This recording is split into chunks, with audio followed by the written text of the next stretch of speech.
Coming up on this week's episode of TechSNAP, a common vulnerability is impacting LibreOffice and Firefox, the 7 things that make ATM security horrible, and the enterprise-grade software that was completely bypassed with a batch file. Then it's a great batch of your questions, our answers, a rockin' roundup, and much, much more on this week's episode of TechSNAP.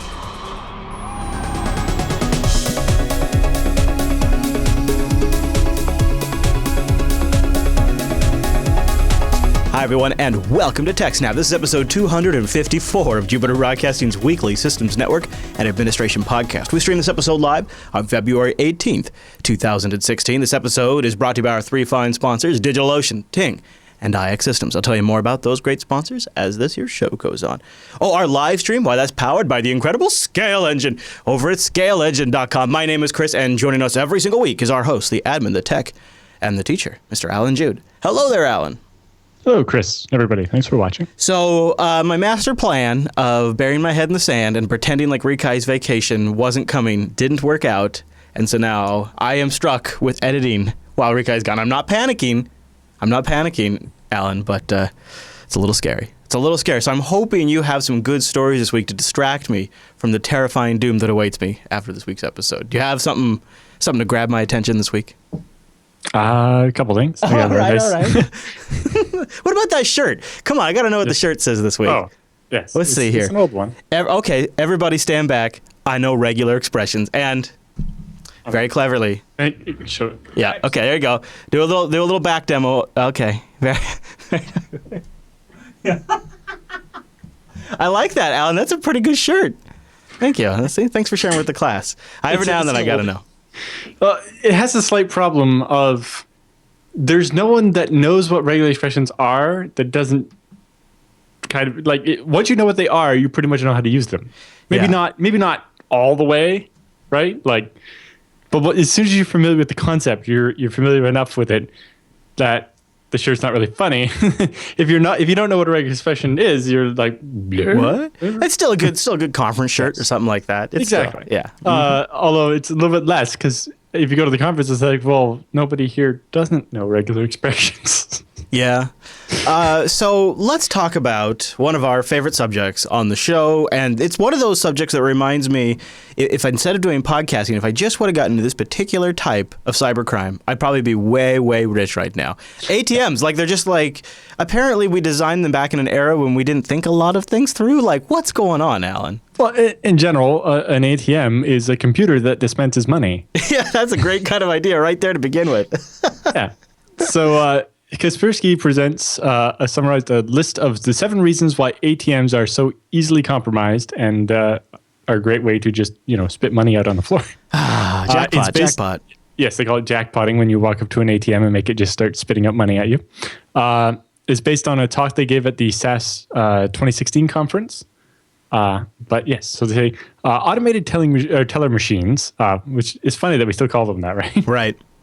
Although actually, up here, at least my bank is very specific about calling it an ABM, an automated banking machine. Really? I've never heard it called an ABM before. Yes, they always call it that.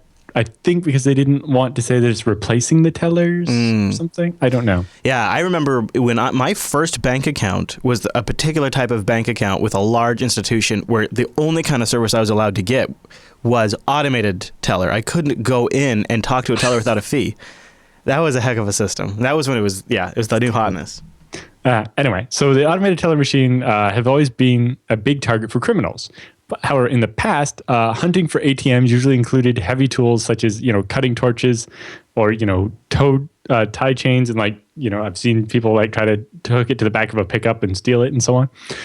Or explosives, right? Because basically it's a miniature vault full of money that has the ability to dispense it.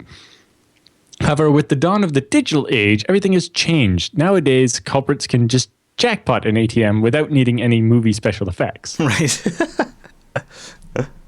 So to summarize, the 7 reasons why ATMs can be jackpotted like this. Number 1 is that ATMs are basically just a computer, right? It actually has a PC inside of it. Yeah, sometimes Some a really of them, old one. Literally, it's like a Dell stuffed in the console. Yeah, literally. Yeah. So reason number 1 is because it's just a regular PC. And number two is that PC is likely running an old operating system. For example, a study done in early 2014 found that 95% of all ATMs were running Windows XP. Oh, which was end of life at about that time. Did you say, Alan, did you say 95%? In 2014. Okay. At the beginning of 2014, 95%. I'm sure it's slightly lower now, but I bet it's still over 50%. Yeah, if it was 95% in 2014. Yeah, and that was when in April of 2014, so maybe 2 months after this study or so, Microsoft was killing off support. So, and I've seen some that's still running like Windows 98. Not in Canada, but when I was in Bulgaria, the ticket machines for the subway were still running Windows 98. To be honest with you, Alan, if somebody sent us in a feedback and said, our bank runs ATMs that have OS2 on them, I honestly wouldn't be that shocked by it. Nope. That one might be more secure. Yeah.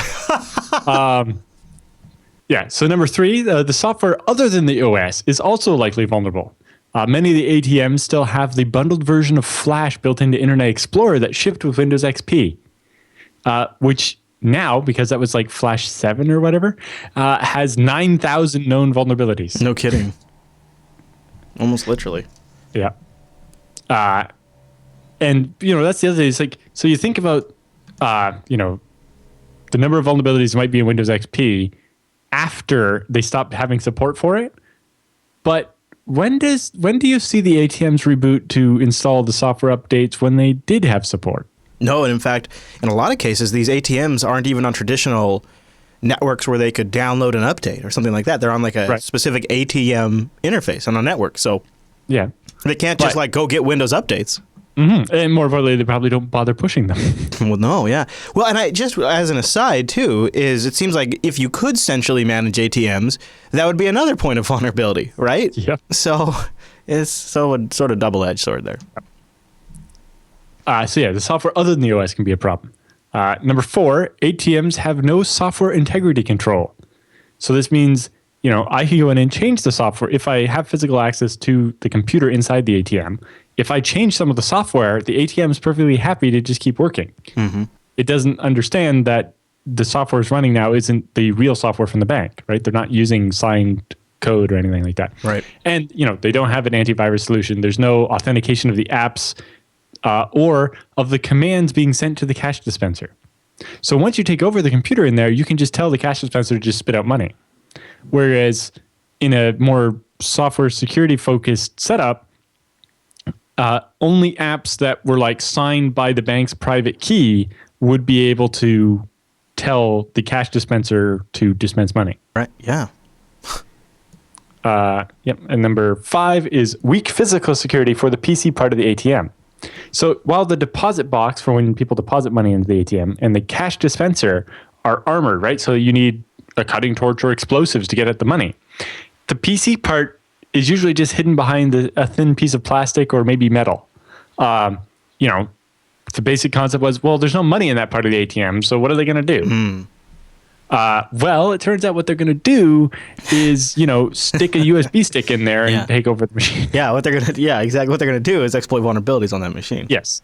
So that was number six, was that the ATM control PCs have standard interfaces like serial and USB, and those aren't secured.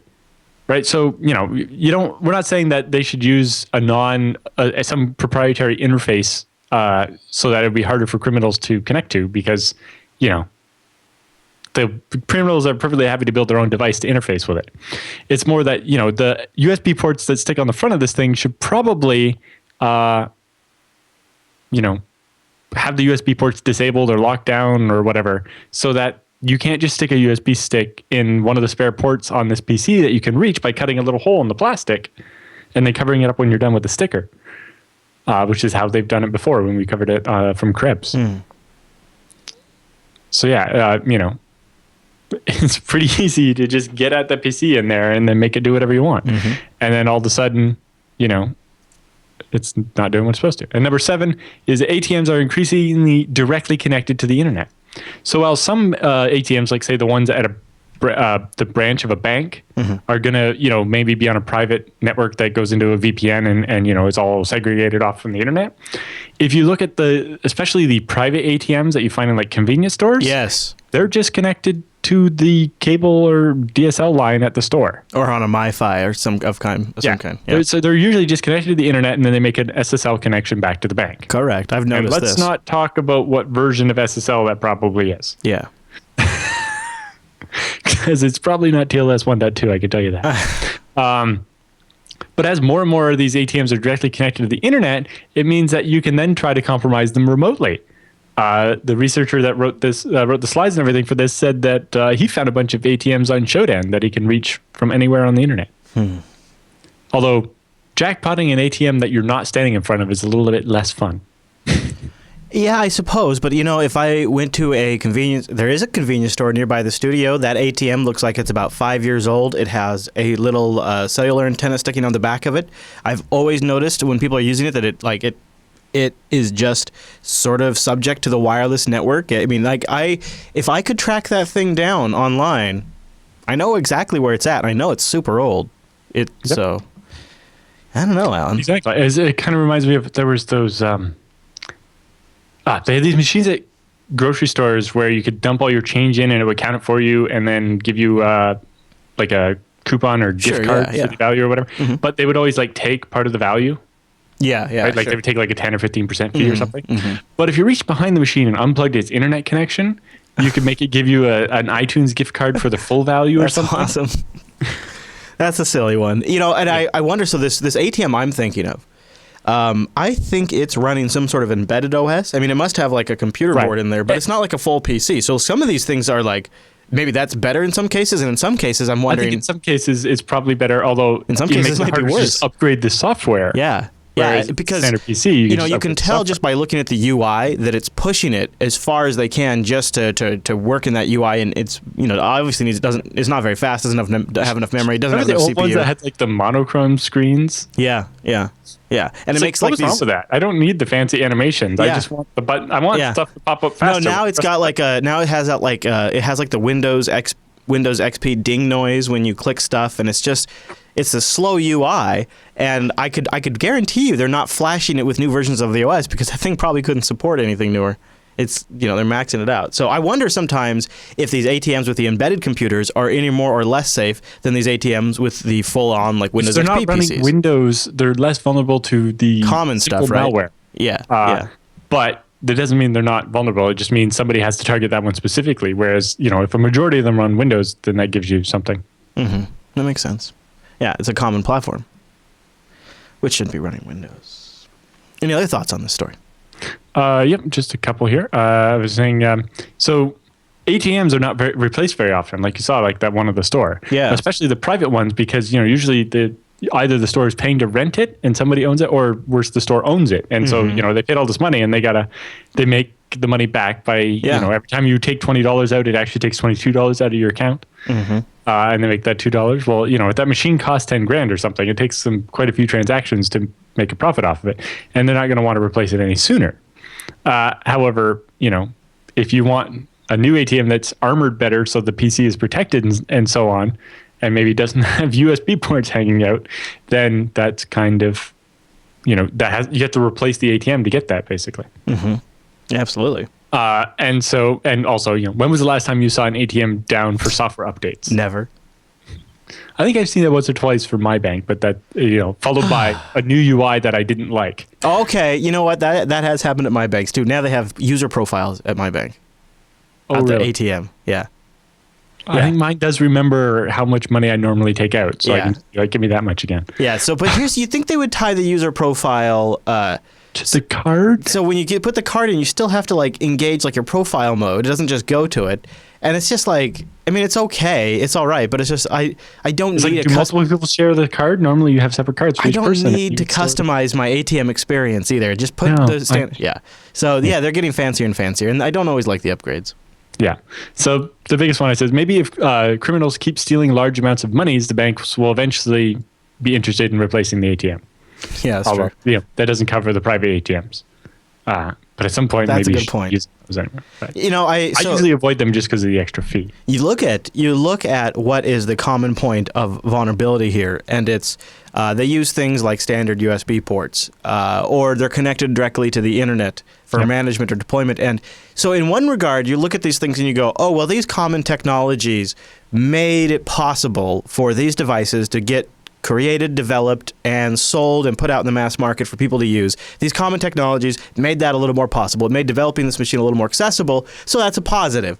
In the negative column, however, because these are common technologies, anybody that has a fairly good understanding of these technologies and knows how to exploit them can now go exploit those machines. So it's one of those things where the progress of technology has helped the advancement of everybody getting access to something, and at the same time has left us more vulnerable because now we all share the same common knowledge. Yep. There you go, ladies and gentlemen. There's a dichotomy for the ages for you. All right, Alan, any other thoughts on that story? No.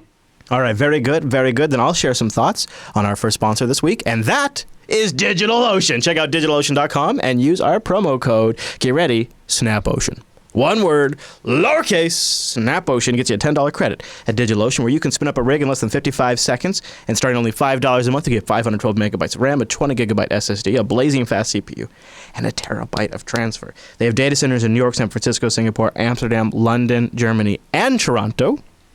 I really like their interface to get you up and going. So when you need to go deploy a system, it's not even worth really spinning up a VM on your machine anymore. The pricing's so outrageously great. They have hourly pricing. It's like 6 cents an hour for a decent rig, so you can just do something for a few hours, especially when you use our promo code SnapOcean. And one of the things that I've really learned to love as I've been working with different systems is the snapshots. I was experimenting with a couple of different pieces of software, and the fact that they're just right there and so accessible, I love it. I love it. I also encourage you to check out some of their community documentation. They help you really take your server up to the next level. Like, perhaps this one might be interesting to you. How to protect WordPress from the XML RPC attacks on Ubuntu 14.04. They have a bunch of good ones, including package management tutorials, firewall tutorials, all that kind of stuff you need to manage your machine properly. And on top of that, like if that's not enough, check this out. They have a bunch of really good open source code written around their straightforward API. So when their interface doesn't do it for you, they have a great API with lots of applications already written. You could go take advantage of those applications. I also really like the fact that they can make it super simple to get things like Discourse or Ghost or WordPress deployed in no time.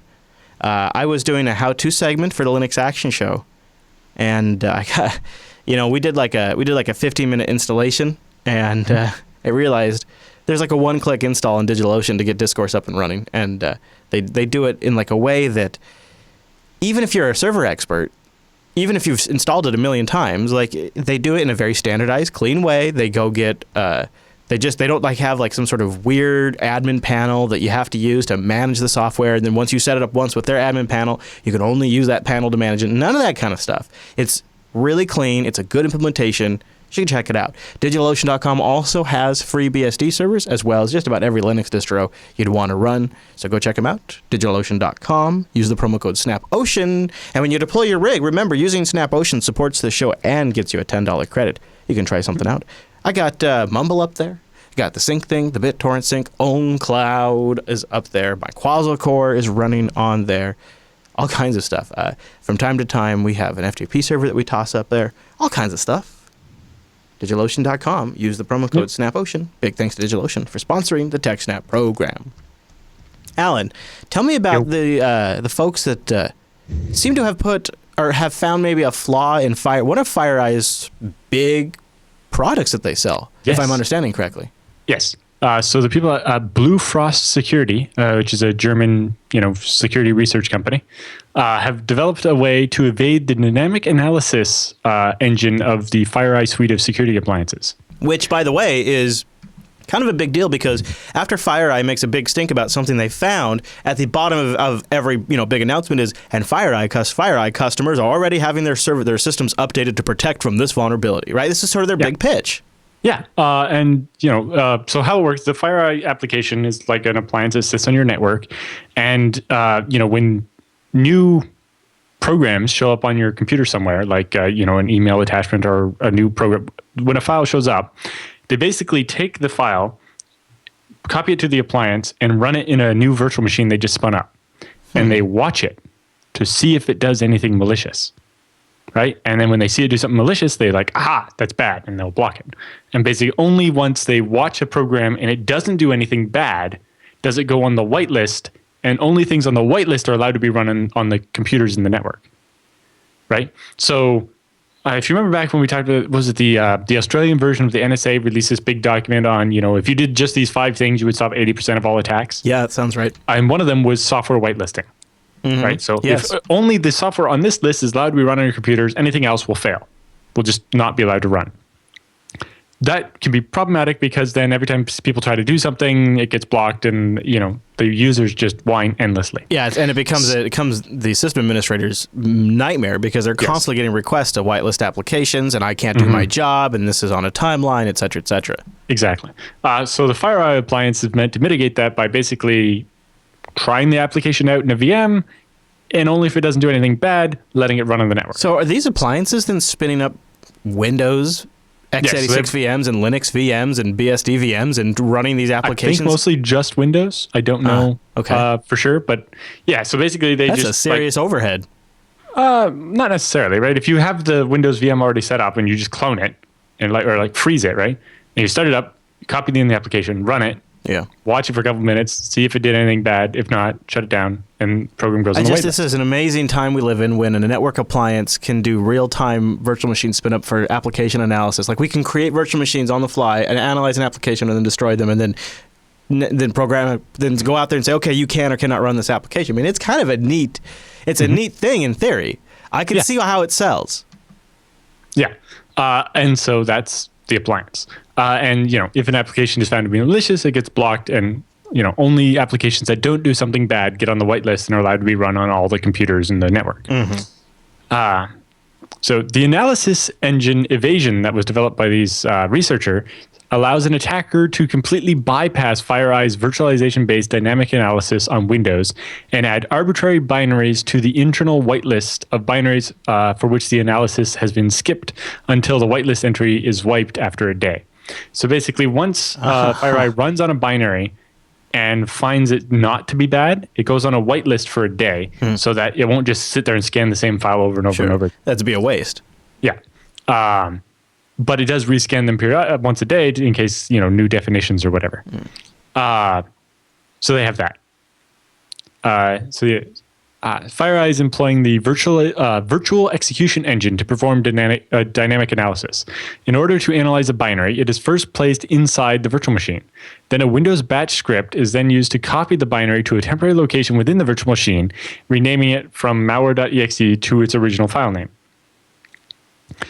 No further sanitation of the original file name happens, which allows an attacker to use Windows environment variables inside the original file name, which are resolved inside the batch script.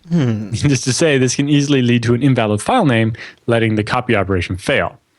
So if you scroll down a little bit, you can see the example here. So if they call their original binary foo%temp%bar .exe, that's this right here. Then the %temp% will be replaced by the Windows batch script with that variable, which is set to c:/user/admin/app data/local/temp or what. And so then when you see the copy command that it generates, it then says, well, that's not a valid path or directory. You can't do that. Yeah. Syntax incorrect, serial files copy. Yeah. And then, so the batch script continues and tries to execute the binary under its new name, which of course will fail because it doesn't exist because the copy didn't happen. Afterwards, the behavioral analysis engine fires up inside the virtual machine and starts watching what the binary did. And, it times out after so many minutes, and it summarizes all the changes that the binary made to the machine and sees if there's anything malicious. Since the binary didn't run, it didn't change anything. And so it's like, okay, this one's good. Let it through. Once the binary was analyzed and didn't show any malicious behavior, its MD5 hash is added to the internal list of binaries that have already been analyzed. If a future binary, which is the same MD5 hash in the list, is then the analysis will be skipped for that file, and the MD5 hash will stay in the whitelist until it is wiped after a day. And so then you can, have the virus run. So the two problems I see with this are, I'm not sure why they changed the name as part of the copy. I guess it's so that they know they can predict what the file's name is when it arrives in the VM or something. Okay. But yes, it basically, it's a classic shell thing of you have to escape stuff, right?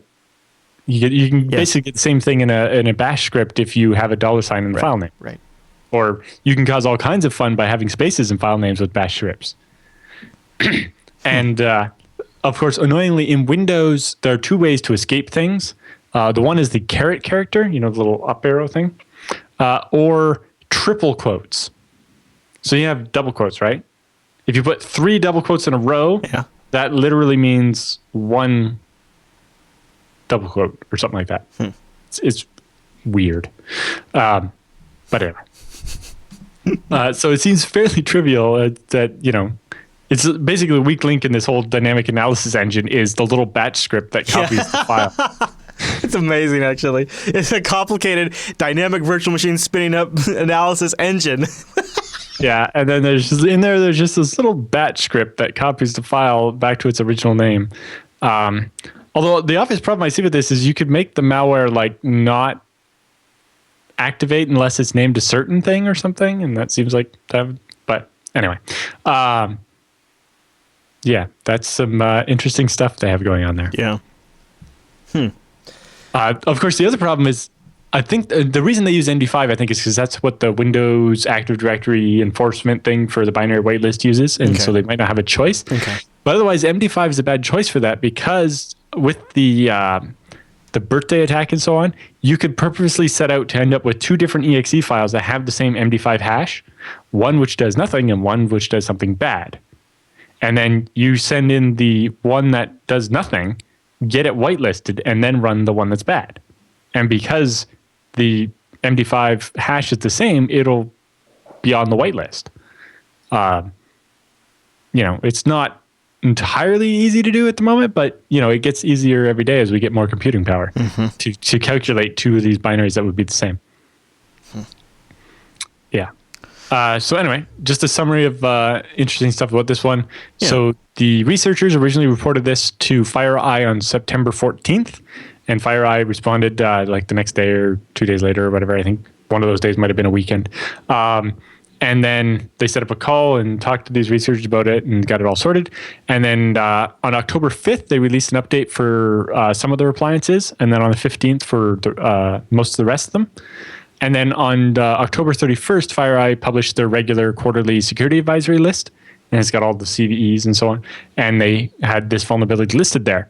And I have a link here to the advisory.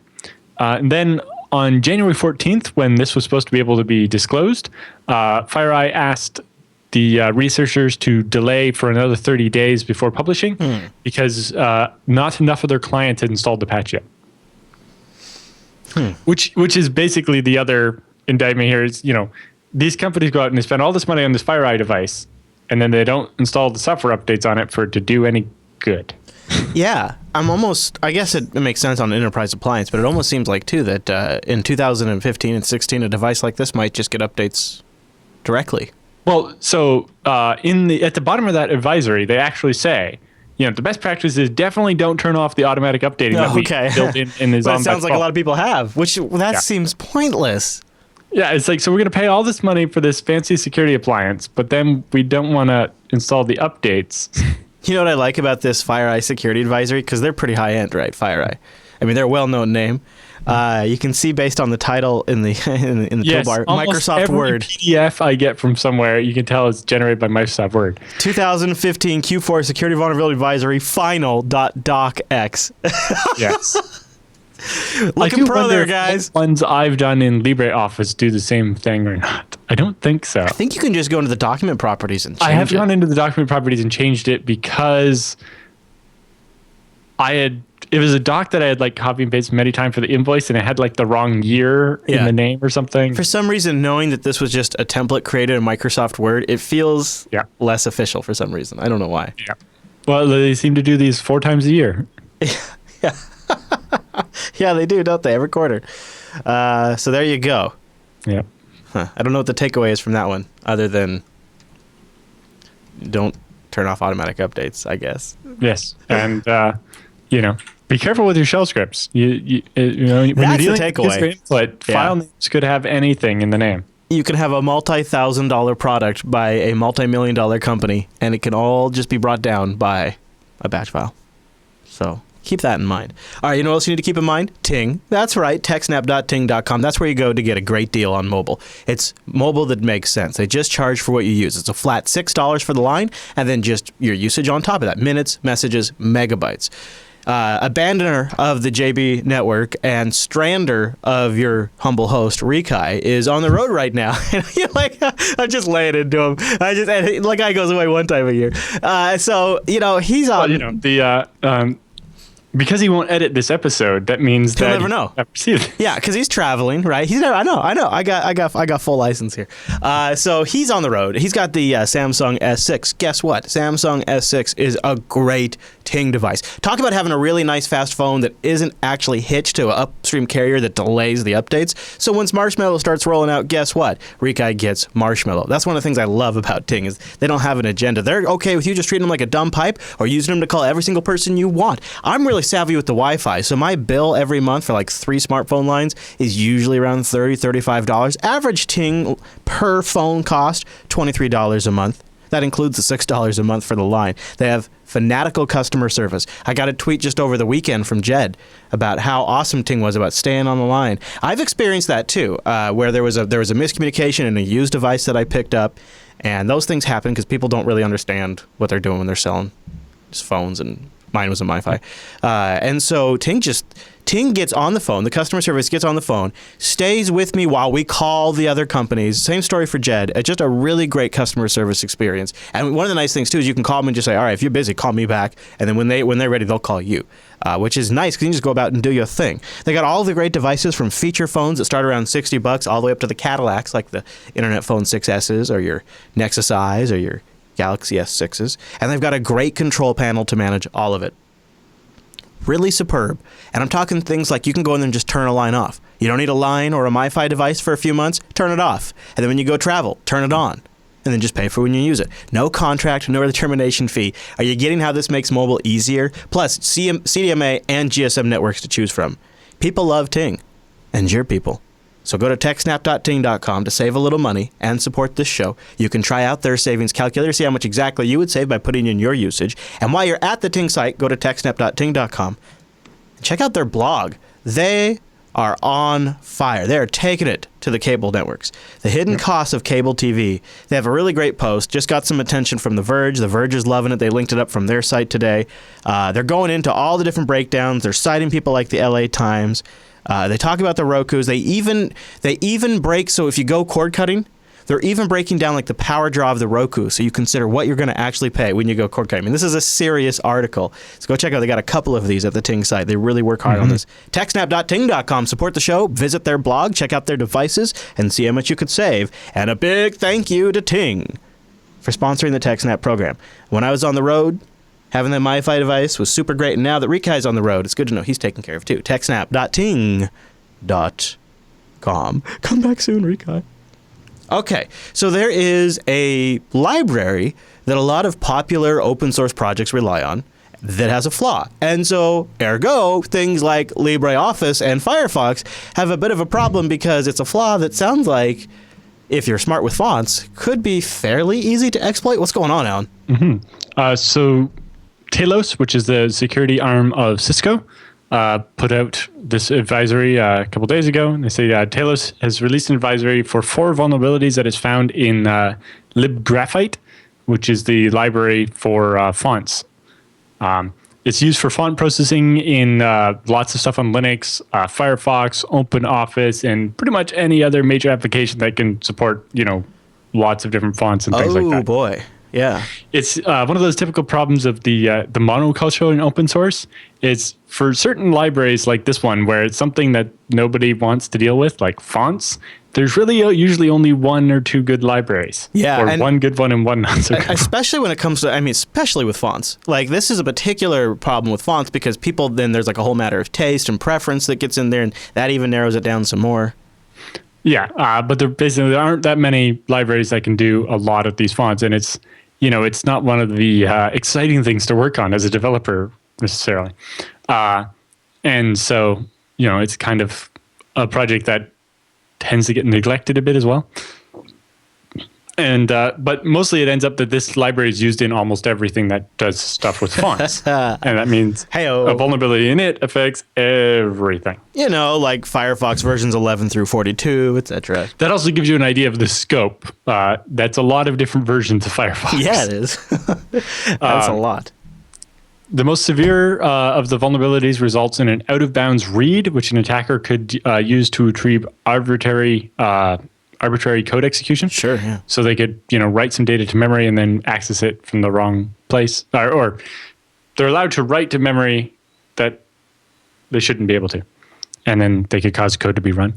The second vulnerability is an exploitable heap overflow, which you could also use to do nasty things. Mm-hmm. And finally, there are two vulnerabilities that you could use just to cause a denial of service. Basically, if you try to open this document in LibreOffice, it can freeze LibreOffice. Or, if I tweet this out, everyone that looks at it on Twitter, their browser will freeze.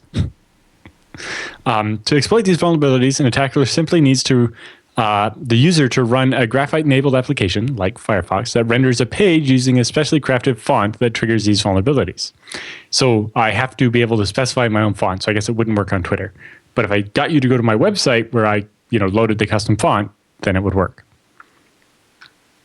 Since Firefox versions 11 through 42 directly support graphite, the attacker could easily compromise a server and then serve the specially crafted font when the user renders a page. So yes, target somebody else's website and infect it with this font, and then you could, hack everybody's computer that went to the site. Graphite is a package that can be used to create smart fonts capable of displaying, writing systems with various complex behaviors.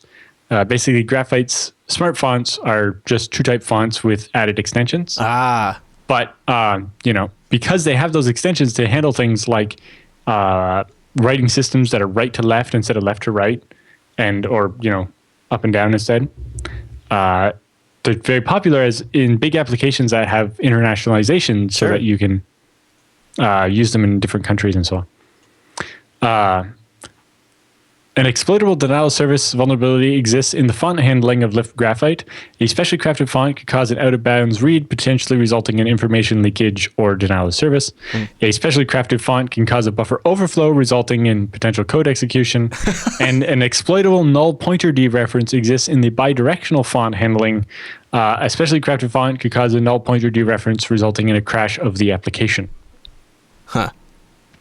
So yeah, every time I try to go to this website, my browser crashes. If a malicious font is provided with an arbitrary length buffer overflow, then that can occur in the handling context and make quite a mess. The first denial of service issue results from the null pointer dereference, and the second from the out-of-bounds read. And so they list here, libgraphite 2-1.2.4 is the vulnerable version. And that was used in all those versions of Firefox. Yeah. So make sure you patch. Firefox is already up to like 44 point something now. So as long as you have that, you're okay. If you're using Firefox, the extended support release, they released 38.6.1, which has the fixed version of libgraphite. So essentially, we're probably going to see a trickle of a lot of different open source projects, or a lot of different projects that use this open source library at least, trickle out updates. So something they're going to have to keep an eye out for. And what do you think, Alan? Server side, would there be much risk for servers? I mean, is there a lot of implementations of using libgraphite server side for some sort of rendering? I don't know specifically, but I definitely would expect it to be used maybe for generating PDF files. Oh, that's so if you have a website that automatically generates, billing PDFs or PDF reports or lots of things like that, then it could be. Very good. I don't know much about that library specifically. I don't think I have it on any of my servers. But no, I think the reason why it caught my attention was it is a great example of something that open source uses across the board in a lot of different places that we still don't really give a lot of thought to. Yeah. Well, because the other thing is here, I imagine that in most cases, libgraphite isn't installed as a dependency of an application like Firefox, so much as it is bundled into Firefox. Right. Yeah. And so then you can end up with like 4 different versions of it on your system without even knowing that it was there in the first place. Of course.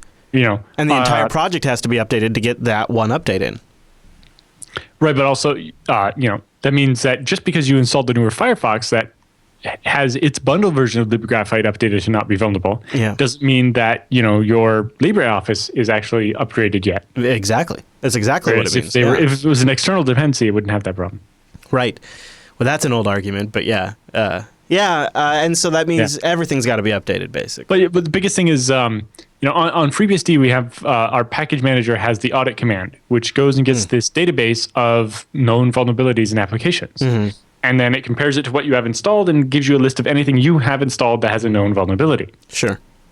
Works great, except for it doesn't know that LibGraphite is built into Firefox. Right. That is... Because it's not a separate package that's dependency, because it's bundled in. And you could see why they chose to bundle it. Yeah, in this case, we marked that version of Firefox as having that vulnerability, and so you do get the notification about it. But I wonder how many programs people are using that they don't even know have this library built into it. That's what what I think of too. And how could you ever keep track? Even once this thing gets known, it's not like you're gonna. I mean, there's so many examples of this. There's so much software built on top of libraries like this. All right. Well, any other thoughts on this story? Even though it's like, how do you really? This story doesn't have an end because LibGraphite's just one example. But any other thoughts on this? Yeah. We're actually going to talk a little bit more about this type of thing in general in the roundup. But there's a lot of libraries out there that people depend on that don't get much support or love. And we saw what happens with OpenSSL when that happens. Yeah, we did. But also, we see the problem of the monoculture, right? If everybody uses this one program, then if there's a problem with that one program, there's no alternative. Right. Whereas, if that's why, for example, VeriSign, the company that runs the .com and .net top-level domains, not Verizon, the phone company, VeriSign, they purposely run their DNS servers 1/3 Linux, 1/3 Solaris, and 1/3 FreeBSD, so that if there's a problem, it won't affect all 3 of them. But in the end, there's still, OpenSSL is the same on all 3. That's true. But, at least they're making the effort there. Whereas, a lot of people are perfectly happy to just, have everything be the same. But they strive for that, you would say. Yeah. But sometimes it's actually a good thing to have half your stuff be one and half the other of something. So that it's not all taken out at once by the same common problem. That's very true. Now, the hardware you want to run those various operating systems on, why, friends, of course, that's IX Systems. Go to ixsystems.com/TechSNAP. If that doesn't work, put a trailing slash on there. That's a pro tip. ixsystems.com/TechSNAP, where they're going to build the ultimate system for whatever workload you might have. Yep. Now, I would invite you to check out some of their systems over there and see what might fit. They've got really good rigs built around the Intel processors from Atoms to Xeons. And I think for the last 5 years, these have been clear winners for server performance. And I have a story to share this weekend on the Linux Action Show, so I'll save it for that. But I have a recent Intel story that basically the short of it is the thermal situation I wound up in I never thought would have worked, and it's working just fine. But the long version of that is IX Systems will build systems that are going to work great for you. Over the short term and long term, they do burn-in processes. In fact, I was reading a little bit on their blog about SmartOS and IX Systems, and in here, they talk about, I think was it Michael Dexter who wrote this? No, I didn't catch the name of the person who wrote the blog post, but they talk in here, and this is a little insight into how IX Systems work. They say that we would ship every system with FreeBSD if we had it our way, but we do stress test every system with FreeBSD. And the truth is we ship tens of thousands of systems each year that run other open source operating systems, including Illumos, GNU/Linux, and OpenBSD. And I think that's something that some of you might have wondered, is what is their support level for systems outside of FreeBSD? So that kind of gives you an indication. You can read more on their blog. And I've heard that from them before as well, that they ship all kinds of systems. Now, FreeBSD, I think, is probably their favorite for a lot of good reasons. But they'll happily ship you a system running GNU Linux or Illumos or whatever you need. So check out that post over there about SmartOS on IX Systems. I've noticed they've put their blog front and center too. So go to ixsystems.com/TechSNAP. That registers your vote of support for the TechSNAP program, keeps us on the air. And then when you go to their main page, they now have the bloggy link right there, front and center. Good for them, too, 'cause I think they have a really great blog. So I'm glad to see that. I'm glad to see that being an area that some of our sponsors are actually investing in more and more, too. IXsystems.com, they build rigs. Alan, now, they build rigs that Alan Jude gets to buy that make me super jealous. Yes. Now, I thought perhaps there was going to be some hardware demonstrations today on the show. Whatever happened with that new rig? Do you have it? What happened, Alan? It's in the rack. It's already in production, isn't it? Oh, jelly. No, it's not in production yet. Okay, so tell me, are you happy? Very happy with the hardware, not happy with the software that doesn't want to work with it. That's good. So it turns out Linux and drivers. Oh, great! It's a chance for Linux hate. It's actually more hate on our software vendor, but. So for the people at home, though, you're trying to do some like serious encoding stuff, right? Yes, but the problem is Intel. So Intel releases this server media SDK that you can use to transcode video. Yeah. And their last release is the like 2015 R6, and it doesn't support Skylake. And they're eventually going to support it, apparently. Now, Intel just released some code yesterday. Did you hear about that for Skylake?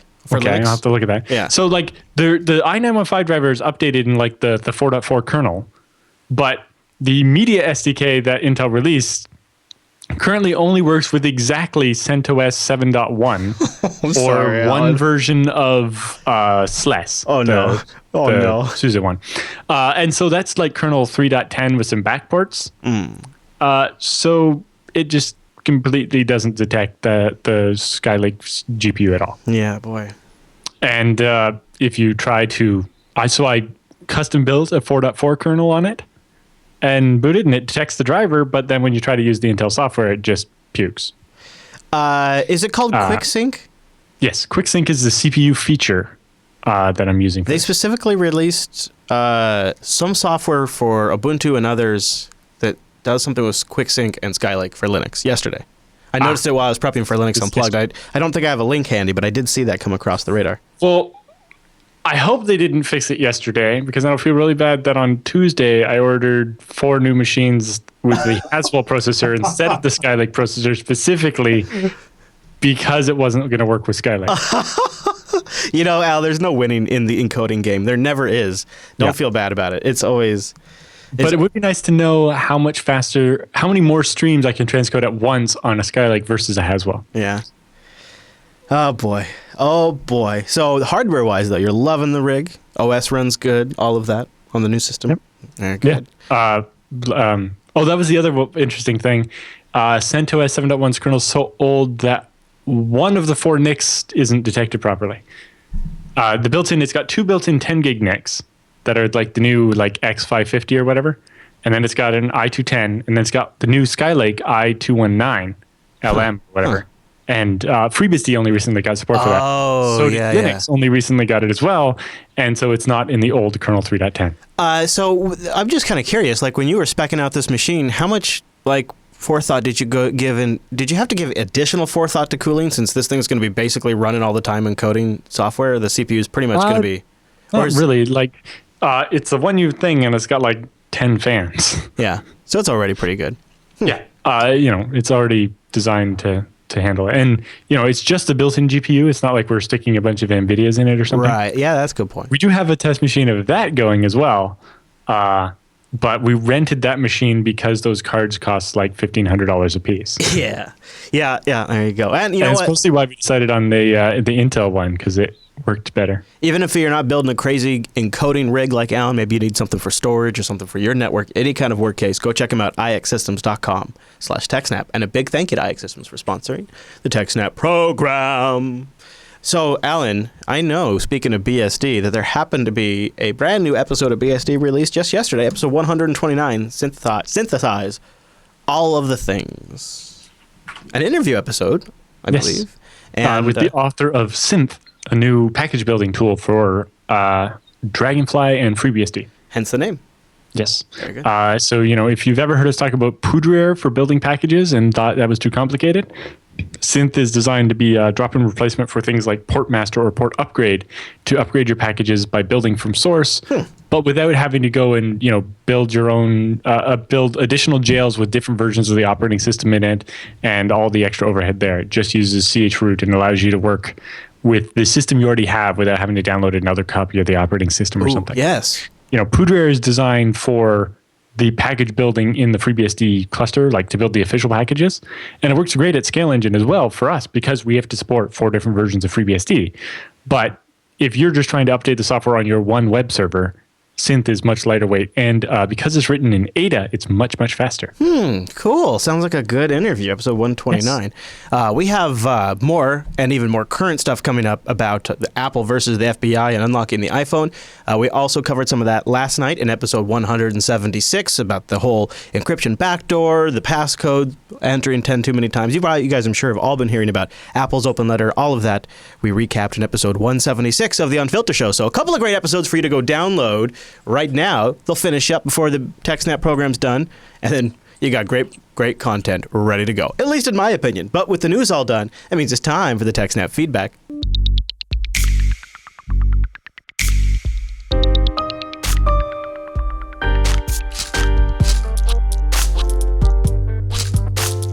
Thanks for sending your emails to TechSNAP at jupiterbroadcasting.com or pop in that contact link at the top of the Jupiter Broadcasting website, or even better, starting a thread in our subreddit, techsnap.reddit.com. Now, Alan, we have an email here from Andrew.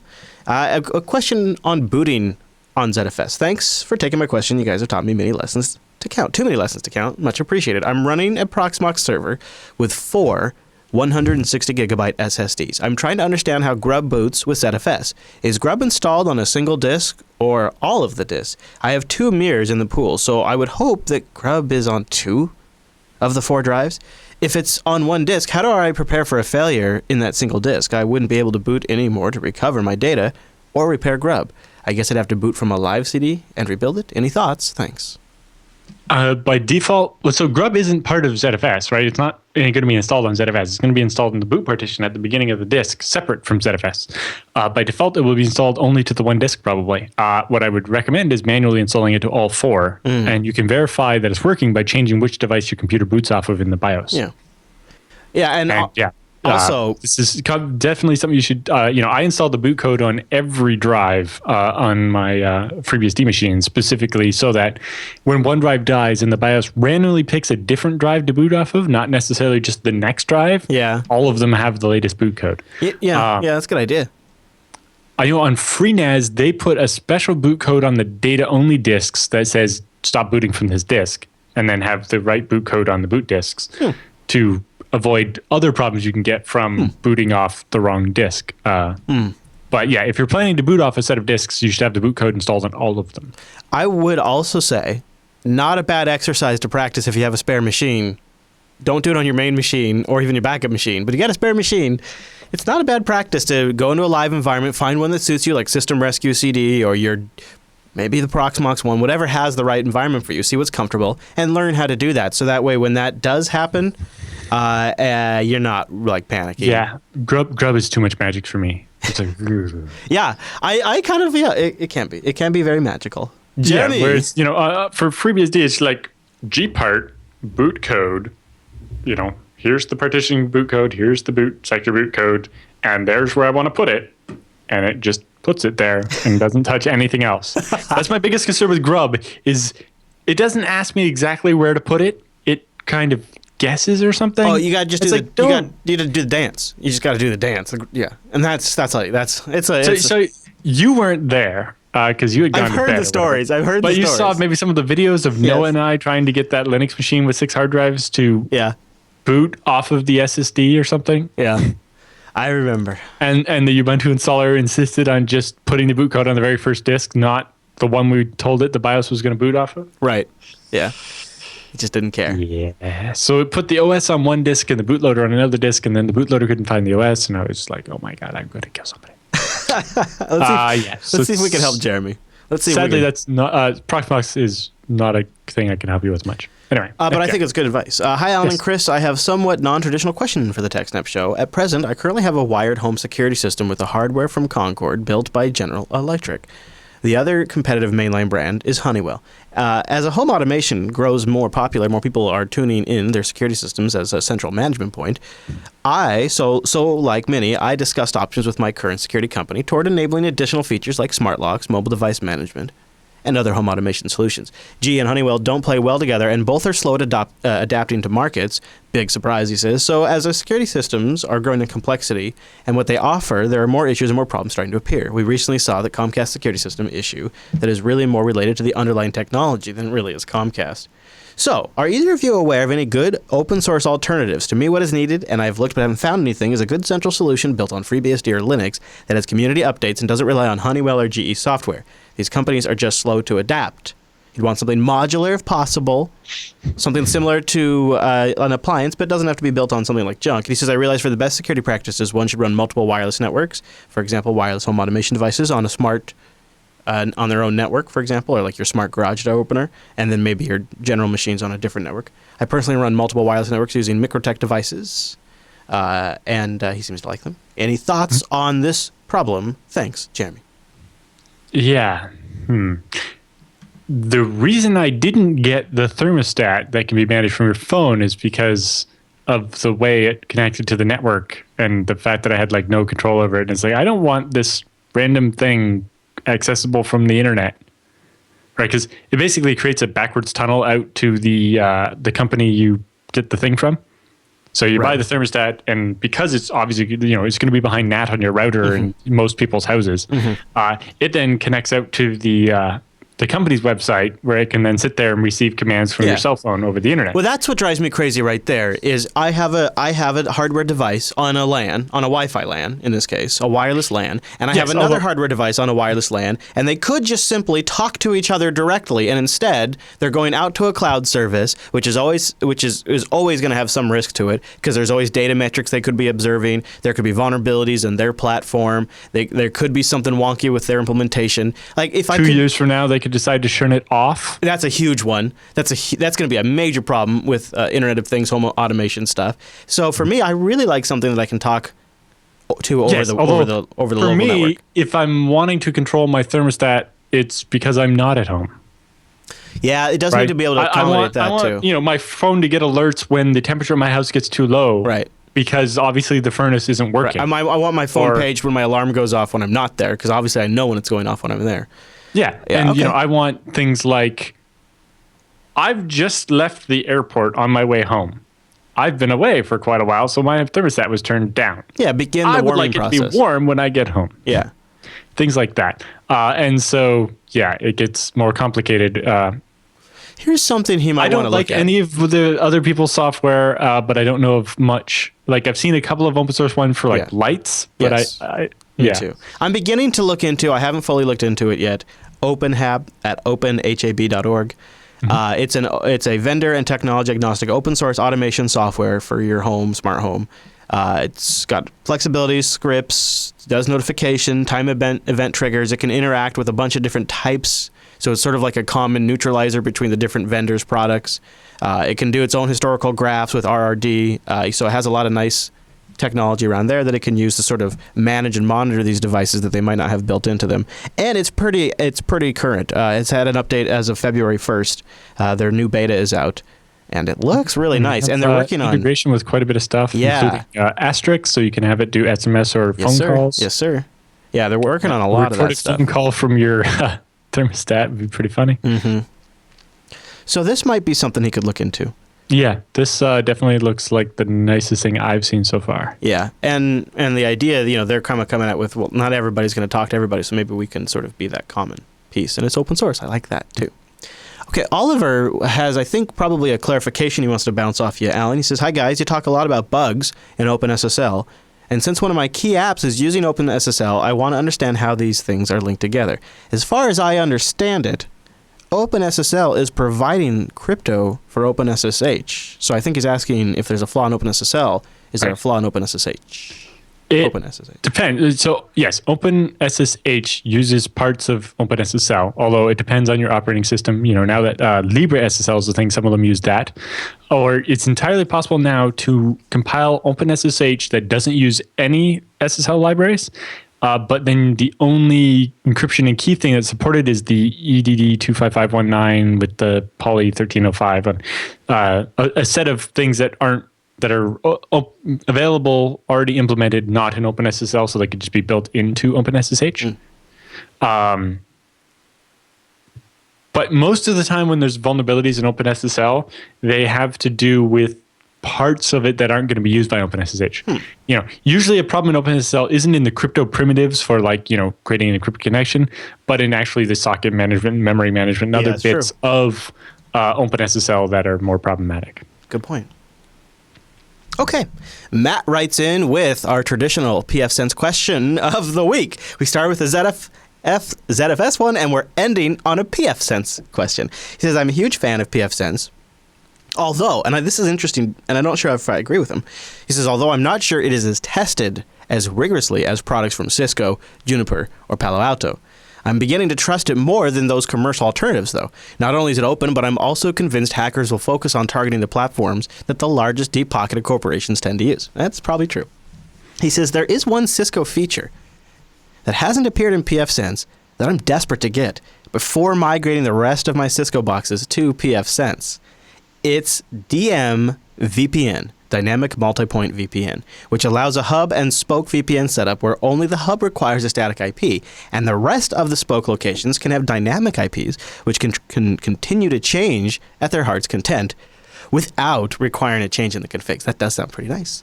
He links us to Cisco's page on it. It's a PDF. Is there any good way to hack something together that would function this way in pfSense? Maybe it's already possible and I'm missing something. I should note that I don't want to have to rely on third parties for dynamic DNS and write dynamic DNS entries into all the configs. That's not really an acceptable solution. Thanks, Matt. I'm not sure I understand what DMVPN does.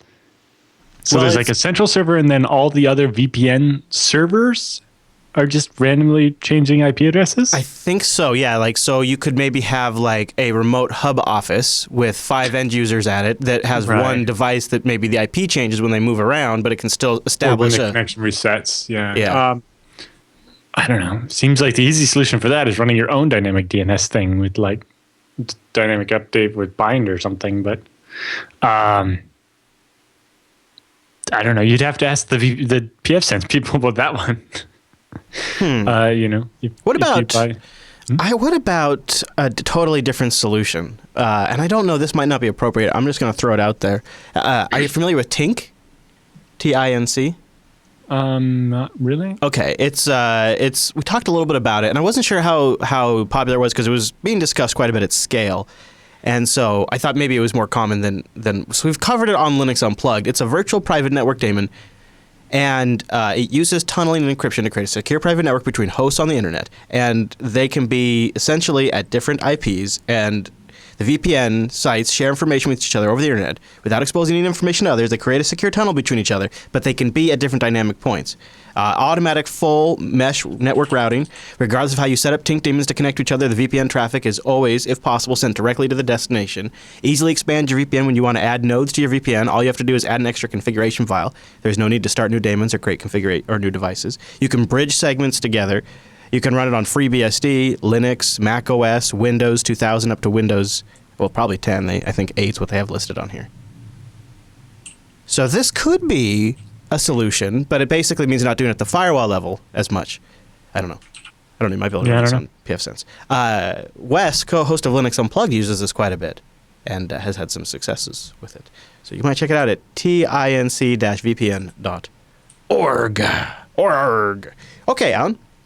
We had kind of like a little, hey, go patch your S follow-up we wanted to do, too. It wasn't really quite a news story or a roundup item, but about this glibc vulnerability that I think both Google and Red Hat kind of found around the same time. So according to Google, when they found it, they did some poking around and found that the glibc maintainers had known about it since July of 2015, but hadn't patched it yet. Yes, I don't know if that was for a reason or if it was really complicated or what. That was the glibc maintainers, yeah. And then, so then Google worked with Red Hat, and there's actually a fix now. Yeah. And so that was announced 2 or 3 days ago now. And you should patch. Yeah, basically, if a DNS packet is too big, it could overflow the buffer and allow remote code execution. So in the nightmare scenario, somebody SSHing to your machine with the reverse DNS set to send a really big reply that's maliciously set up could cause your machine to run their code, and basically by making a single connection to your machine, they would take it over. Yeah, this is another one of those, like we were saying earlier in the show, there's certain things that a lot of code depends on that this sits on top of, and this is a good example. Yep. Just a few things. So yeah, go patch your S, as we always say on the show. You'll have patches coming to you soon. Okay, Alan. Well, guess what? That's all the feedback for this week. So if you have a question you want to send to the TechSNAP program, go over to jupiterbroadcasting.com, click on the contact link, and choose TechSNAP from the drop-down. Storage, networking, servers, performance, war stories from the field, anything like that is welcome into the show. TechSNAP at jupiterbroadcasting.com if you want to email us directly. And with the email all done, that means it's time for the TechSNAP Roundup.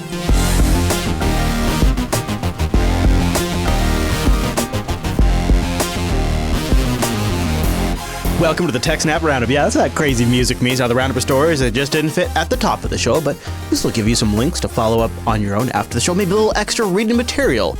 And often these links came from our powerful subreddit at techsnap.reddit.com. Our first story. None of mine did. No. I think most of mine, with the exception of like a couple, did. This one came from the subreddit, but I submitted it to the subreddit. Does that count? So this is a post from Bruce Schneier over on the Washington Post. And he says, this is a post from him saying why you should side with Apple and not the FBI in the San Bernardino iPhone case. He says basically... I definitely agree with that. He says that it's the policy implications long term that is a big question here. That's the exactly. The whole point of the lawsuit is not this particular case, but setting the precedent. Exactly, and that's his point too. I think it's well put. While it's good that Apple's doing that or whatever, don't get overly fanboyish with Apple. They're just doing it for their own reasons. And also remember that if you have an iPhone 5, you're totally not protected at all. And this particular case too, I think it's really more about the passcode wiping than it is about encryption. I don't really, right. So yeah. The passcode encryption, lots of phones have the passcode wipe after long bad entries, right? So it's not just an iPhone. Yep. It could affect any Android device too, depending on the way this precedent goes. Yep. All right, Alan. So tell me about this next story. I love the headline: distribution packages considered insecure. Boom, right there in your face. So it's question is, you're sitting on your computer and you want to have FFmpeg, so you type apt-get install FFmpeg. Heck yeah, I do. The dark side of this is that, oftentimes the version in the repository is vulnerable or old. And so he's like taking an example of phpMyAdmin. Depending on the version of Debian you're using, you can get all kinds of terrible old versions of it. And you can see here this big line of red vulnerable. You can see, if you're using Wheezy, Jessie, or Stretch, then the version of phpMyAdmin is vulnerable in almost all of these. And he says that's just the tip of the iceberg. Some of them, there'll be unmaintained packages. Like there's a package called admin-er. I don't know, I've never heard of it. The last upstream release from the actual people that make the software was February 6th. The last update in the Debian release, February 6th of 2012. Yeah. Debian's particularly bad at this. Yeah. Or CK Editor. Last update, February 4th. Last update in Debian, November 10th, 2014. Specifically, I've talked to projects like the OwnCloud project who say don't use the packages in the repos. Yeah. That's a bold statement, right? And there's different... I know, even for Puppet, they provide their own repos for each different operating system so that they can ship the version that makes the right sense. There's some general ways people get around this, right? They do their own repo. That's pretty common. That's what OwnCloud or Discourse or Docker do, right? Or there's Docker. You can distribute things, which is a big reason why Docker's taken so much off on Linux is because of this Docker very problem. Docker is just putting the old versions in a container or having multiple old versions or... Yes, exactly. But I think one of the reasons it's taken off in popularity is because of this very problem. And then the third way would be something like Ubuntu. They're working on Snappy packages, which Snappy packages will actually pull from the upstream directly instead of from their repo in some cases. So there's a bunch of different solutions out there, but I also agree it's a big problem. And people think I'm joking when I say this, but one of the problems I have with enterprise distros is they essentially are a fork of Linux. they snapshot everything on the entire stack in a point in time, and then they go off and they maintain that on their own for a while the rest of the world in open source moves on and continues to develop software. And this is what you get. This is the result you get. Because I just, I don't know. I feel like Linux, the way Linux is developed is so haphazard and aggressive that you almost, in order to have a secure system, a functional system, the base almost has to be rolling, and it has to be a minimal base that's rolling, because otherwise you almost immediately, within 3 months of an enterprise distro being released, there's a dozen versions of this problem. Right. Well, because the other problem is, I can see why enterprises want the CentOS, because, if you install your web server and build your web application and deploy it, and then all of a sudden it's like, well, it's a newer version of this library now and none of your stuff works. Or, the biggest one is doing a package update. You do your package update so that you get the latest security fixes. And it also changes the version of PHP you're using out from underneath you, breaking your web application. This is a big problem. Exactly. And so I don't know if you how do you get the right mix? And that's why, FreeBSD takes one approach where you have a stable base system that gets security updates only, but no feature changes. And then separately, you have your application stack, which on Linux, this dichotomy doesn't really exist because so many applications come as part of the base system. Mm-hmm. But that's the packages you get are a rolling release. Right. Literally updated continuously. Right. Which can be a downside. And so FreeBSD is experimenting with having a quarterly package release. So once every 3 months, we take a snapshot and we're like, here, you can have this version of all these applications, and the only updates to this package repo will be security updates. I think we're going to have to get to something like this. But the problem there is, how do you get enough volunteers to keep all those packages up to date? And there's a whole class of packages where that would be an issue. Because also you're not Red Hat, where you're actually backporting security fixes into the old version. You're just only bumping the version if you have to, and it's like sometimes upstream is not cooperating. They're like, well, we're not patching the old version, we're only releasing the new version.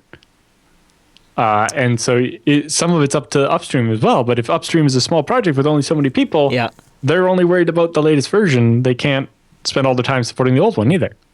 I feel like there's 4 or 5 different solutions out there that people are trying or building right now to solve these problems. But we've sort of, in the meantime, deployed a whole bunch of systems that have this issue. Yeah. Speaking of Google and Red Hat working together, here's another story about Google and Red Hat Kumbaya. They're announcing a cloud-based scalable file server. So it's using, I guess, I don't know if it's a fork or just a new version of Gluster FS to allow you, if I'm understanding correctly, disks used for your Red Hat Gluster storage installation now can be provisioned on Google's storage as well. So you could work with Google Storage now as you would work with a standard Gluster file system, which makes it much more approachable. But I can only imagine about the cost. I haven't looked into the cost of this yet. Yeah, and biggest thing, I imagine it only works if you're working in the cloud data center, because doing it from your own location would mean needing an internet pipe wide enough to send out the data. Yeah, for sure. But interesting to see them just going with a standard file system for it. Mm-hmm. That is, to me, that was the more interesting part of the story. All right, so what's this cryptology ePrint archive report here for key extraction via low bandwidth? Oh, go ahead. Yeah, so it's a link to a PDF, basically. Okay. So that's a friendly landing page for a PDF. That's nice. And it's elliptic curve Diffie-Hellman key extraction via low bandwidth electromagnetic attacks on a PC. That's what she said. Or how to steal somebody's GPG key by observing their computer through a wall. Okay. Currently in the version of the attack that is described in this paper, by getting you to decrypt a known set of plain text. So I send you an encrypted message where I know what the message was. And by watching the electromagnetic emanations from your computer while you're decrypting it, I can figure out your secret key. So this is probably something some intelligence agencies already know about. Or would love to have. Or now know about. Yeah. Or now trying to hire this guy. So they conducted using a Lenovo 3000 N200 laptop, which exhibit a particularly clear signal, they say. Wow. We focus on libcrypt, which is a popular cryptographic library. Good find, Alan. Good find. Yeah, it's good paper if you're interested. We've talked about Stuxnet before. Stuxnet, turns out, was just the beginning, tip of the iceberg. This is at least according to a new documentary that's going out. The whole thing was called Nitro Zeus, and it was going to be a massive contingent plan, including plans for if the Iran nuke deal didn't go through. And it was going to target civilian infrastructure, government infrastructure. It was going to make Stuxnet look like just a little baby. So it's a good tease for a documentary that's coming out very soon about Stuxnet. This is the time we now live in, Alan. We now live in an era when things like Stuxnet get a documentary and get teases. All right, this next story pisses me off. The IRS is warning that 400% flood in phishing and malware this year for this tax year alone. Oh. Yes. Well, we've talked about all the refund fraud and stuff with Krebs last year tax season, but do you expect it to be better this year? No, of course not. No, right? just now there's even more criminals that are like, oh, I've heard this makes a lot of money, so I'm going to get in on this as well. So watch out for phishing scams trying to have anything to do with the IRS. So I've heard a little scuttlebutt about this hospital that was essentially like some of their machines are getting DDoSed, and they had to turn away like an 80-year-old lady who came to get service because their machines weren't working, and they just continued to have problems. And it's a hospital down in Hollywood, and after more than a week of these problems, they decided to shell out 40 bitcoins to the attacker, about $17,000 at the time, so that way they could get their network back. They say it was struck by ransomware on February 5th. Yeah, so apparently their computers were taken over with ransomware, and Something they like paid the ransom. Yeah. So, putting my evil guy hat on, if I'm evil, I take over your network and I ransom it, and you agree to pay the ransom, or actually even do pay the ransom, I would be like, you kind of took too long. The ransom is now double. Yeah. Like if you, Bitcoin you fell while you were thinking about it, so I got to raise that. I got to bring it up. Since you've demonstrated a willingness to pay me money, I would like some more, please. Yeah, that's the thing, right? Is what prevents them from coming back and, hey, remember those vulnerabilities that you never fix that I know how to exploit for money? Gonna need more money. Yeah. Yeah. Huh. All right. Well, if you have a lot of free time and feel like spending a lot of it swiping your phone, I got a real bad idea for you. Change the date on your iPhone back to January 1st, 1970, and you could permanently brick the 64-bit iOS device. Although I guess if you let the battery die all the way, that is the solution. Forgets, and then it's okay. But you have to go back into the OS and change the date. Otherwise, I guess it runs dog slow. This is the phone. It just runs like super slow. It's really weird. Right, so I bet you probably know the backstory, what's causing this. You can probably guess. Well, it's because Unix time is stored as the difference between now and January 1st, 1970. So I'm not sure why May is a special number. I'm guessing just it's the floor of the number of seconds before it's so many digits or something. Yeah. And I'm guessing there's code in there where if the time is really small, it thinks it's a difference or something, not the actual time, and it gets confused. Basically, I'm guessing Apple overloaded it to mean a different thing in a certain context. But the fun idea with this one is, so you go some say at the Starbucks with the public Wi-Fi, and you set up a nice NTP server, or some mom and pop coffee shop that maybe doesn't even have Wi-Fi, and you bring the Wi-Fi. Yeah, so you bring the Wi-Fi where the DHCP server mentions your NTP server, and all the iPhones will dutifully sync their time with that NTP server, which will now tell them it's all 1970. Yeah. Boop, boop, boop, boop, and boop, then boop, boop. You just watch all the hipsters' phones lock up. Yeah, that would be a particularly good one. Or if you had access to a corporate network's NTP server, you could screw up all the iPhones on the network there too. Yeah. I mean, you probably messed up a few other things too.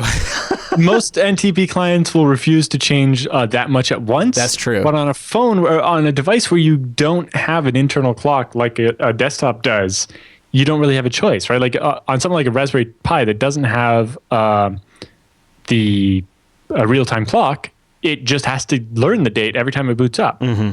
And so it doesn't have that protection. Yeah.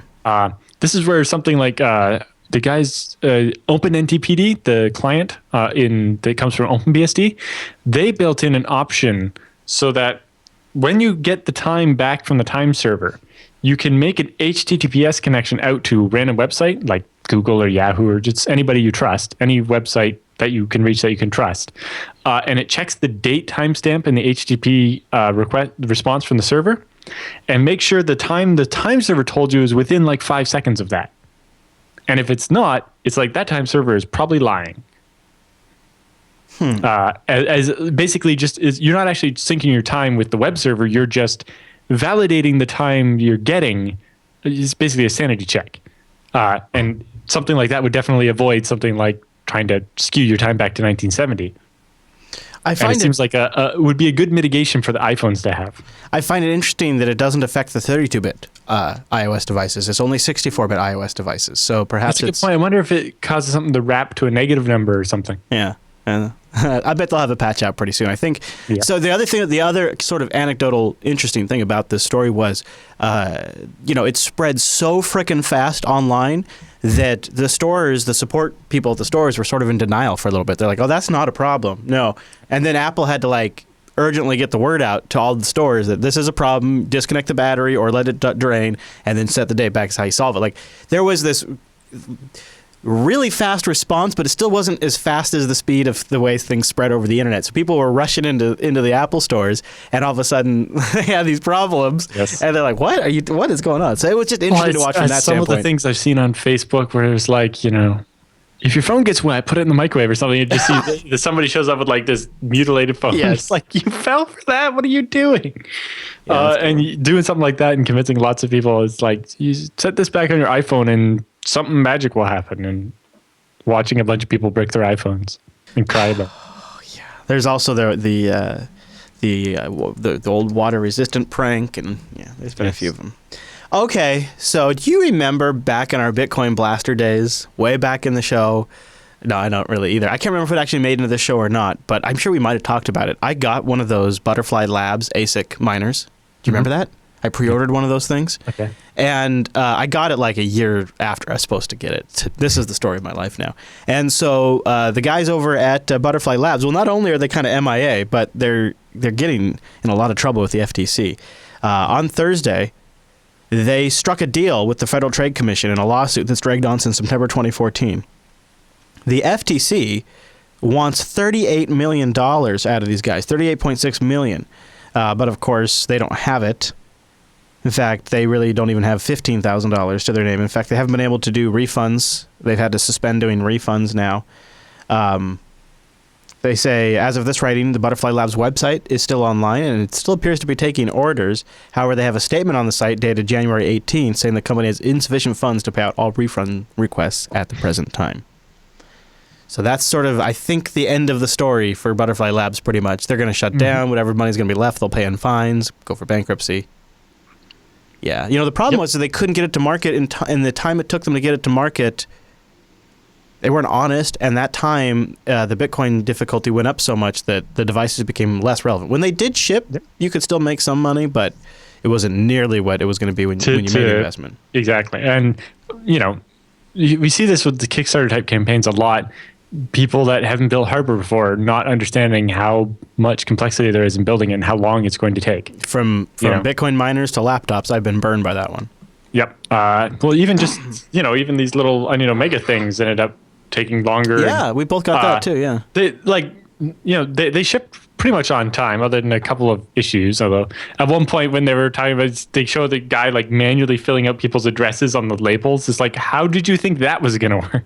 Yeah. They figured something out for that. But then they got hit with the battery. So they sold these battery docks. So you could have one of these that didn't have to have a power source. Cool. And then they found out too late that after above a certain size, you can't ship lithium batteries on an airplane. Although I think part of that might have been regulations changing after that Malaysian Airlines flight or whatever. Okay. And so it's like, well, it would take 5 months to ship them to the U.S. in a container ship as opposed to on a plane. Yeah. And how do we sort this out? And can we just make the batteries smaller so we can put it on a plane? That's the kind of stuff you just run into that, you don't. Yeah. And, you got to be careful when you're giving people these estimated times. You can't just, just 3 months. That'll be lots. It's like, no, that's not how that works. All right, one more Bitcoin story in the roundup. Approximate hardware designs and bigger Bitcoin mining profits. What's this? Yes. So this is from university in the U.S., Urbana-Champaign or whatever, and they found that you can get about 30% more Bitcoins out of your Bitcoin mining if you just allow errors. Okay, I heard something a little bit about that. That sounded crazy to me. Like, why would you want to allow errors? Well, basically, because they won't time ever you get spend confirmed? checking.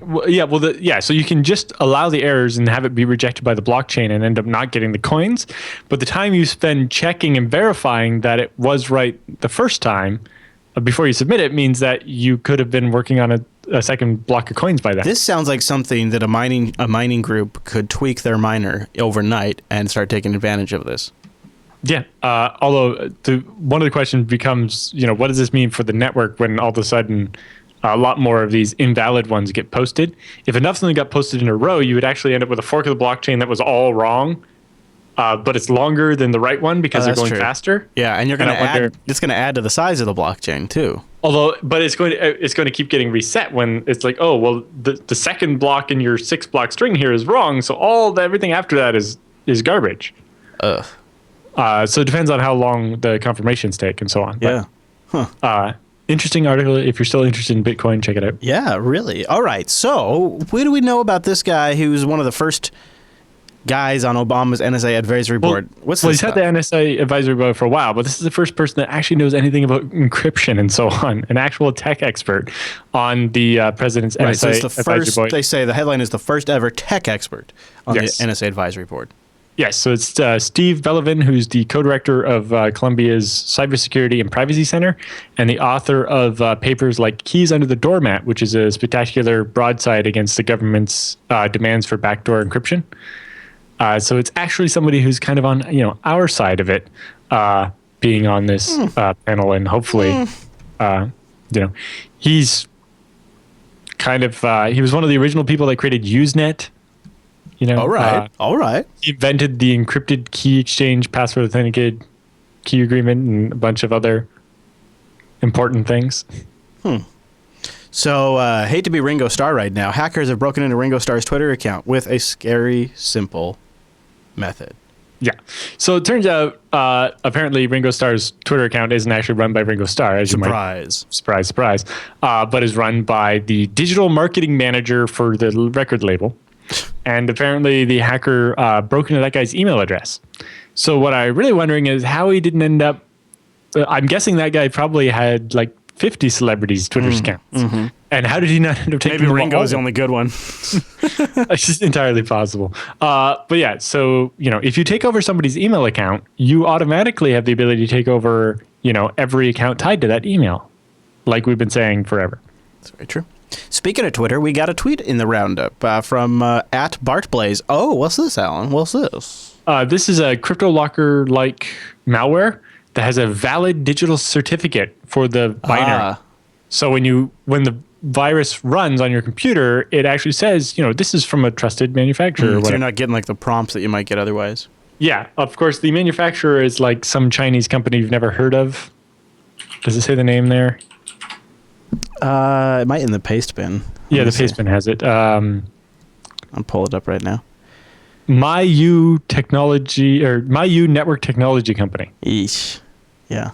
MI and then YOU. Yeah. So I'm guessing they managed to steal the private crypto key. Yeah. So basically by hacking the computers at that company, they managed to get the private key for their code signing certificate and then use that to sign the malware. It's happened before. But, it's an extra risk because, if you're saying only allow signed apps on our network, then it can be a problem. Well, then guess what? People are going to try to get signed apps.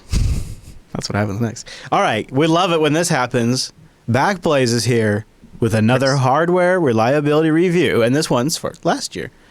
Yeah, so this is the quarter ending 2015 Q4. So they said at the end of 2015, Backblaze Data Center has 56,224 spinning hard drives containing customer data. These hard drives reside in 1,250 separate pods. And they say by comparison, they began 2015 with only 39,000 drives. Wow. So that's quite a few pods. Look at them. They say they added 65 petabytes of storage in 2015, or give or take a couple petabytes. But they have breakdown of statistics on different hard drives and how they fared. So looking at the Hitachi HDST 2 terabyte drives, they had about 4,500 of those, although almost all of them are getting to be about 5 years old now because they're 2 terabyte drives. Mm-hmm. And they've seen a failure rate of 1.55% between Q2 of 2013 and Q4 of 2015. And then with the 3 terabyte drives, they have 4,500 of those, and they're about 43 months old. And they have a nice low 0.84 failure rate and so on. And then they're looking at for the 4 terabytes, they have across 3 different models, about 12,000 of the drives. And again, 0.8, 0.4, and 1.0 failure rate. Looking quite nice. Although they have 45 of the 8 terabyte drives, which are on average 10 months old now, and they have a 4.9% failure rate. So that's much higher.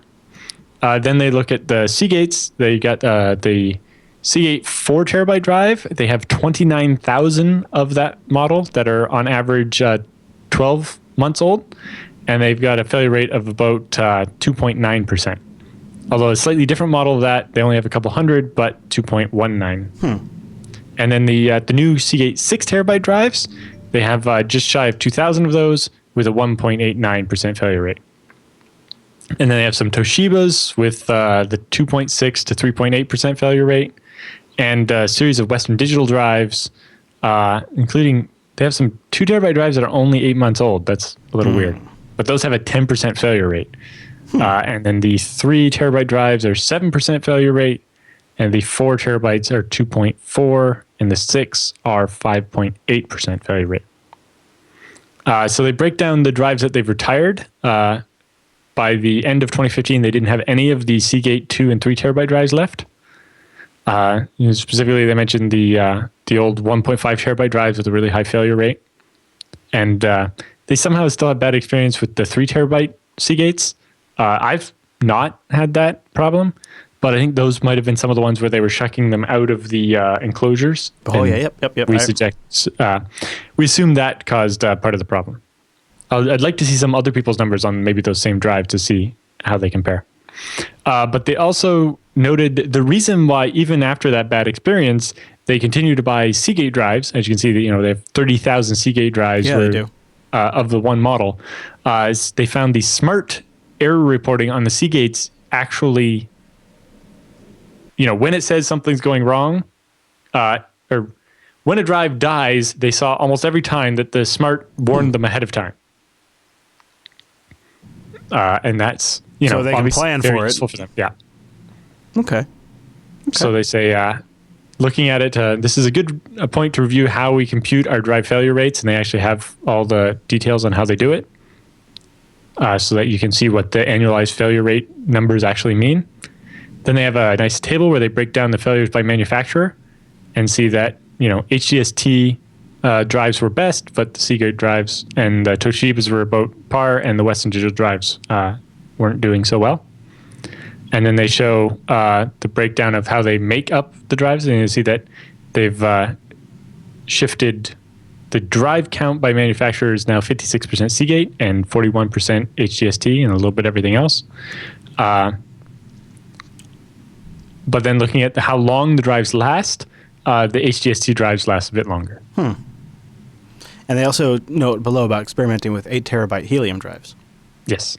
Which is kind of interesting. They say they've had pretty reasonable. Here's the big one. When they looked at when they bought the drives, the Seagate 3 terabyte drives, the failure rates seem to have changed depending on when they bought them. It'd be interesting if they had those broken down by... Seagate has 2 different factories. One in the Philippines and one in China, I think. And obviously the one was affected by that flood. And that's when they opened the second one. And I wonder if either the second plant that was set up in a hurry makes more defective drives, or if the plant that was brought back online after the flood now makes defective drives. But before the flood, the drives were much better of that particular model. Good. I like that they post these. I wish they would write an some better server-side software for people that want to try it for server backups. Yep. But yeah. Then they broke down their drive failure rates by manufacturer, only looking at 4 terabyte drives, and the numbers are much nicer there. Yeah, yeah. But yeah, they talk here about the smart status stuff. A relevant observation for our operations teams on the Seagate drives is that generally signal their impending failure via their smart stats. Since we monitor several smart stats, we have often warned of trouble before pending failure and can take appropriate action. Drive failures from the other manufacturers appear to be less predictable. Looking at the 6 terabyte drives, of which they added about 2,400, 1,800 Seagate and 500 Western Digital. Looking at only Q4 of 2014, the Seagates had a failure rate of 0.85, and the Western Digital's a failure rate of 7%. So in general, they've definitely, for the 6 terabyte drives, they found the Western Digitals to be more problematic than the Seagates. Seems to be kind of a common occurrence. Yep. All right, Alan. Any other thoughts on that? I would love to know if I'd love them to have more stats on their 5 terabyte Toshiba drives, since I bought 50 of those. yeah. But they only have 45 of them, so I actually have more of those Seagate, those Toshiba 5 terabyte drives than they do. And the Helium drives, mine are 6 terabyte, not the 8 terabyte. But I have 36 of those as well. Ooh, Alan. All right, that brings us to the end of this week's episode of the TechSNAP program. If you want to contribute to the roundup content or other parts of the show, techsnap.reddit.com, or even better, email us, techsnap@jupiterbroadcasting.com. Or, this is a brand new idea. Never thought of this before. Join us live. I know, it's crazy. Join us live over jblive.tv. We do this show at 1 p.m. Pacific, which is 4 p.m. Eastern, 2100 UTC. Boom. Get it also, converted. follow up on the Backblaze thing. Yeah. They have their data downloadable now. So you can get the raw data from 2013, 2014, 2015, and you can download it and do your own science on it. Ooh, I'm very glad to see that. Somebody should share if they do. Also, check out the RSS feeds to grab the show weekly. And, of course, as always, don't forget that if you can't join us live, you could always download the show.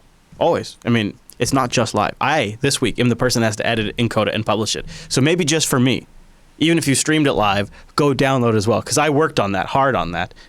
Something like that. Okay, Alan, is there anything else we want to cover before we get out of here? Nope. That's it for me. All right, everybody. Well, thank you so much for tuning in this week's episode of TechSNAP, and we'll see you right back here next week.